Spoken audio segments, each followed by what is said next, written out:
including healthcare. And so, for example, in healthcare, are you structured in a way? This is just to help me make, to give you some feedback.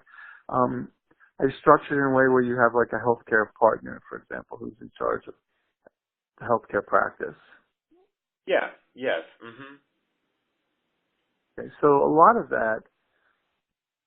your ability then to grow your business into some of these areas you've talked about is going to be based on the credibility of the people that you have managing your practice, whether it's the auto, paint, or healthcare practice.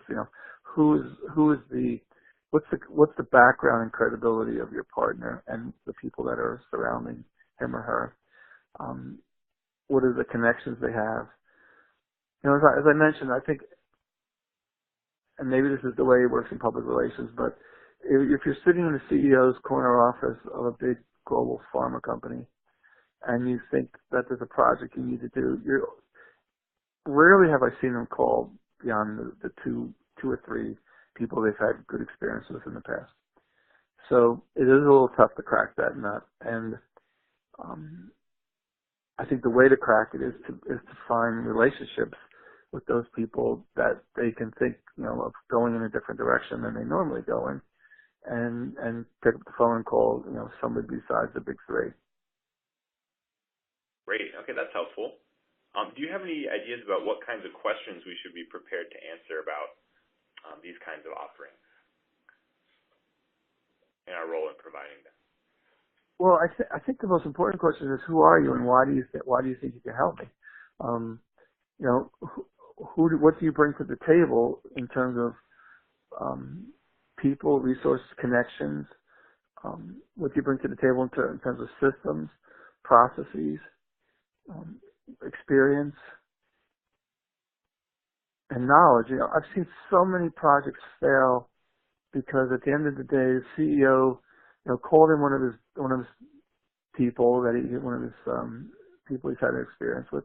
They come to the table, they scope a project, then they go up and they go into the divisions and they talk to everyone, but I'm not sure they listen.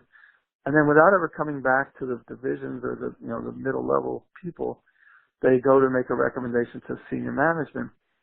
And then you end up with a project that you're supposed to implement that has no bearing in fact, or it's fantasy. I've seen so many projects where the things that the consultants come back and recommend are, anybody who actually understood the issues would know that it's going to fail. So I think having real world experience and the ability to bridge that, to bridge within a company, the CEO versus the people that are on the front lines, is really what's going to make a project successful. Can you bring that to the table somehow, convince management that you can do that? Mm-hmm. Great. I appreciate that example as well. Anything else that you think would give a company like ours more credibility in providing these kinds of services? Well, when you say, so is the company global? Like, what's your breakdown between U.S. and rest of the world? Yeah, it is global. Yeah, it is global, and there's a presence on dozens of countries. Yeah. So a lot of what I think is, I think it's hard to just walk into the door of a CEO who's been using McKinsey since day one and say, you should use us. You should use us on a global project. But if you had a niche or a part of the world where you had a really strong example of a unit of your company that is really entrenched in a local environment. Like, for example, I used to use very specific consultants in China because China is such a crazy place to do business. And I went from one consulting firm to another just to keep with the same couple of individuals because they just really had a tremendous depth of knowledge of the Chinese healthcare market. So, and there's a lot of places like that in the world where the knowledge base is pretty thin and the person is more important than the company.